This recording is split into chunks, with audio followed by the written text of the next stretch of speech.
paqueteo, le cuesta mucho acceder al intercambio con otras personas. Y sobre todo porque ahí sí priman las cuestiones más personales. Es decir, la persona, bueno, que es más desembosada, es más cara dura, si no había problema, enseguida, bueno, se sienta ahí y habla. Y pide la palabra y opina. Pero el que es más reservado, el que nunca hizo una experiencia, le cuesta mucho, y por ahí se muerde la lengua porque tiene una propuesta, tiene una idea, y no se anima a alargarla. ¿Por qué? Porque no ha probado el hecho del intercambio colectivo. Es decir, o sea, porque todavía no entró en ese, vamos a llamarle juego, en ese, ¿cómo se puede decir? En ese conjunto de relaciones donde vale tanto la opinión del uno como el otro, y es legítimo. Entonces uno no se legitimó en el sentir colectivo, en el accionar colectivo. Entonces, lo que vemos es que los procesos que hoy hacen las cooperativas son procesos mucho más lentos. Y esa es una dificultad muy grande. Y sobre todo en situaciones en las que hoy, después de muchos años de lucha, los procesos de la cooperativa, sin embargo, desde el punto de vista de lo institucional, son más cortos. Entonces hoy estamos en un vértice, o sea que es paradójico, o sea, porque tenemos cooperativas conformadas por individuos muy individuos, o sea que cuesta mucho el accionar colectivo, y procesos de trámite, procesos de gestión que son mucho más rápidos.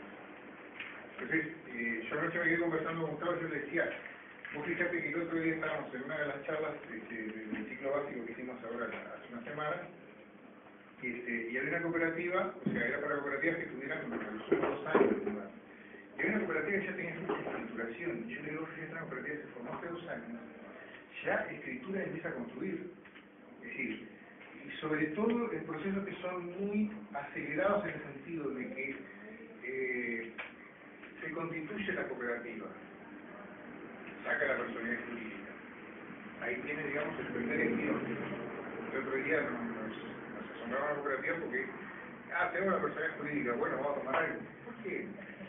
Digo, porque para las cooperativas viejas la personalidad jurídica era un acontecimiento, y ahora se lo toma bueno como un trámite, ¿no? Bárbaro, un besito en la frente a María del Carmen, nada más.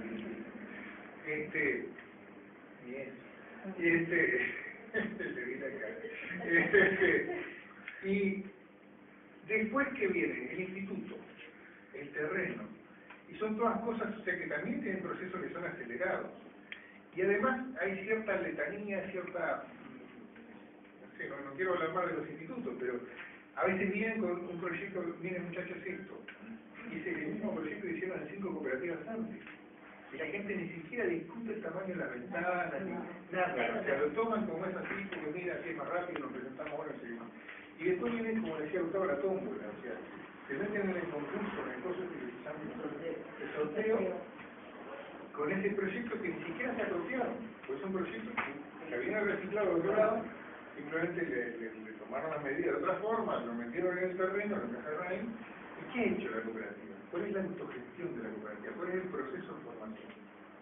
Y nada, se acostumbró con que en definitiva es todo un trámite, donde la incidencia de la gente es relativa.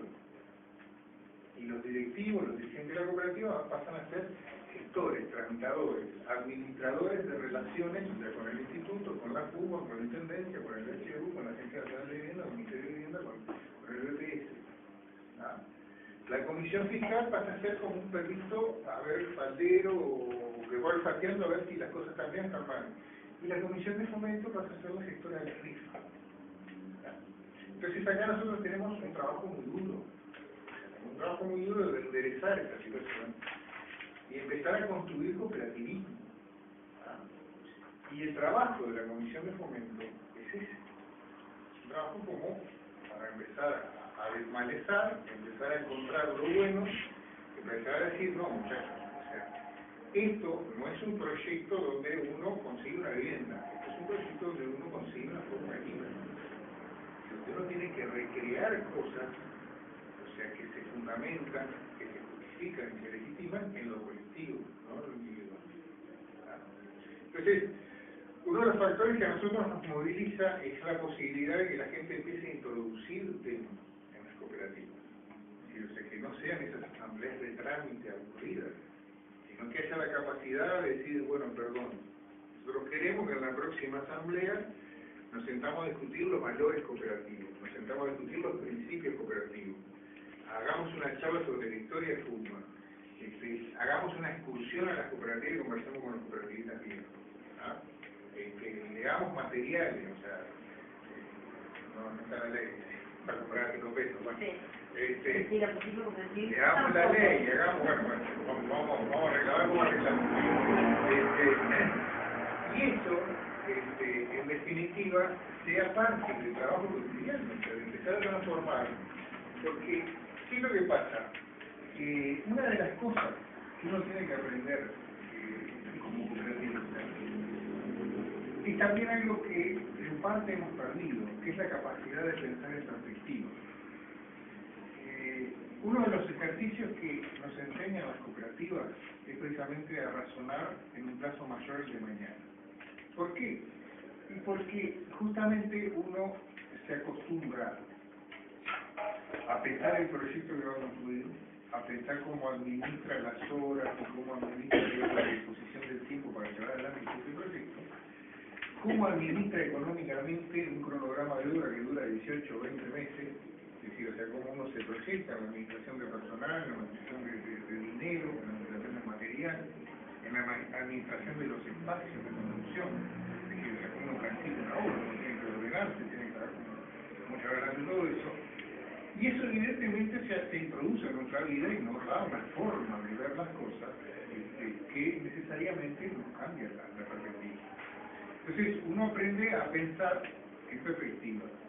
Y yo creo que eso también es una de las cosas que hay que hacer el ejercicio, porque ustedes tienen que ponerse en situación de que hoy están haciendo el trámite o están haciendo, digamos, la perspectiva construida, están buscando la perspectiva construida, pero también tienen la obligación de pensar dentro de 20 años qué es lo que van a estar haciendo. Cuando esté el barrio construido, los gurises estén más grandes, ustedes estén más viejos, o sea, y eso es un ejercicio cooperativista también. Por eso nos obliga a que dentro de 20 años ustedes estén haciendo cosas que las empiecen a resolver ahora. No van a decir que no, pero es así. O sea, hay cantidad de aspectos. Cuando uno... Acá hay una cosa que es fundamental. Nosotros en las cooperativas entramos no solo al universo de la vivienda, al universo de la vida en comunidad, sino que vamos a estrenar una vivienda. Y esto no es poca cosa. Nosotros vamos a construir una vivienda que es nueva, que la vamos a inaugurar el día que nos mudamos. Y esa vivienda nos va a alojar hasta el día que nos saquen con las patas para adelante, por lo que hablábamos ayer. O sea, que hay un montón de mecanismos de defensa para garantizar que la persona se quede independientemente de la tormenta que venga. Entonces, ¿qué es lo que sucede? O sea, nosotros tenemos un envejecimiento biológico que es natural y que es esperable. Entonces la casa hay que pensarla para que transcurra la vida. Y acá vuelvo a lo que decíamos del proyecto. A veces nos presentan un proyecto que es hecho por un arquitecto que no va a vivir en esa casa. Nosotros sí vamos a vivir en esa casa y tenemos todo el derecho del mundo a introducir modificaciones, a plantear inquietudes, a arreglar los espacios. Es decir, y eso es un ejercicio que también hay que pensarlo colectivamente, porque en realidad son todos iguales. No vamos a hacer una puerta más grande porque eres más gordo, o no vamos a hacer, digo, no. Capaz que sí, pero bueno. Pero todas estas cosas, o sea, nos obligan a tener un ejercicio de criterio, o sea, que a veces no lo tenemos. Y estrenar una casa no es una cosa. Yo, entre paréntesis, o sea, nosotros encontramos cantidad de anécdotas o de situaciones que se dan, o sea, cuando la gente se muda a la cooperativa.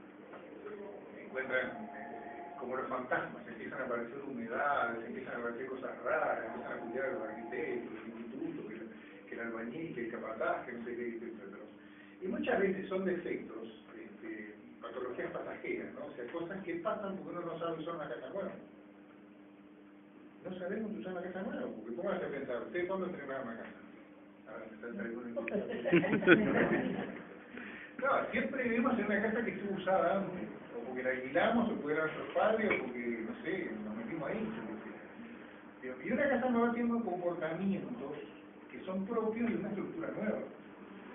Y tiene problemas de condensación. Y ustedes saben, por ejemplo, que el hormigón demora 20 años en secarse. Es decir, es una cosa, digamos, o sea, que también hay que tener en cuenta por el tipo de pintura que se usa, por los ruidos que tiene la casa, o sea, por un montón de cosas. que es parte del ejercicio que uno hace dentro de esto. Ahora, si uno tiene que pensar todo eso, también tiene que pensar de que en esta casa uno proyecta una forma de vida. ¿Ah? Esto también tiene que ver con fomento, o sea, con obligar a la gente a pensar cosas. Piensen en una casa, piensen en una casa piensen en las cosas que ustedes hacen en la casa. Y ahí se van a dar cuenta que la casa, más que una construcción física, es un hecho cultural. O sea, las distintas culturas, es decir, las distintas sociedades, los distintos agrupamientos, tienen expresiones de hábitat, expresiones de lugar donde vivir, que son distintas, son totalmente distintas, condicionadas por distintas razones, o sea, por el clima, por las tradiciones, por las costumbres, por la cantidad de integrantes de nuestro familiar. O sea, hay todo un problema, por ejemplo, con el tema de la cantidad de dormitorios. O sea, es una cosa de loco también la reglamentación que tenemos ahora. Eso también hay que combatirlo, hay que darlo vuelta de alguna manera. O sea, antes no era así. Ahora uno no puede tener hijos porque está condicionado por, no sé, pero son cosas para ir viendo.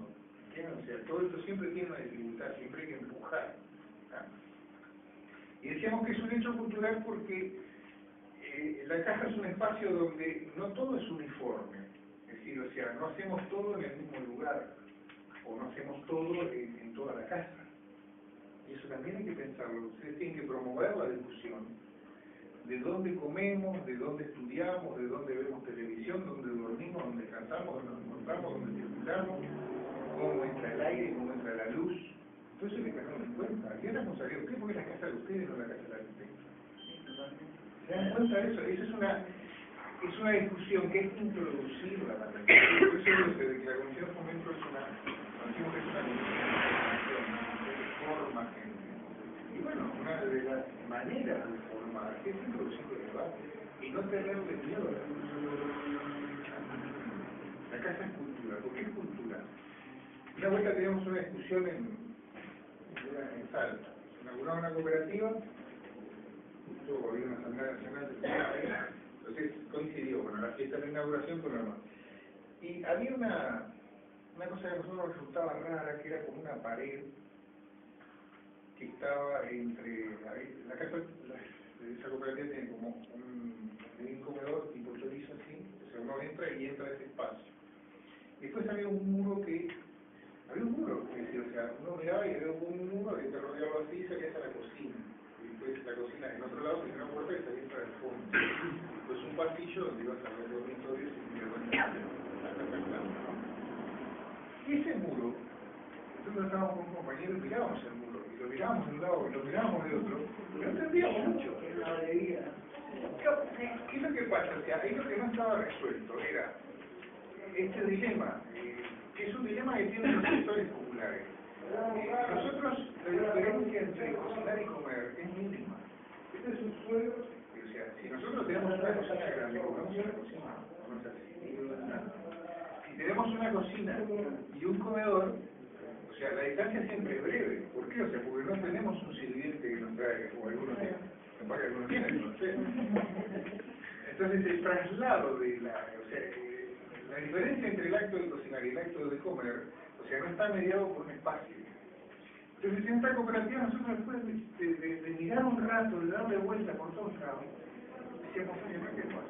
Y nos dimos cuenta de eso. O sea, lo que había era como un muro que trancaba la circulación. Es decir, o sea, no solo la circulación entre la entrada y la salida de la salida de la casa, sino que entre lo que se hace en la cocina y lo que se hace en el comedor estaba una dificultad que había que rodearla.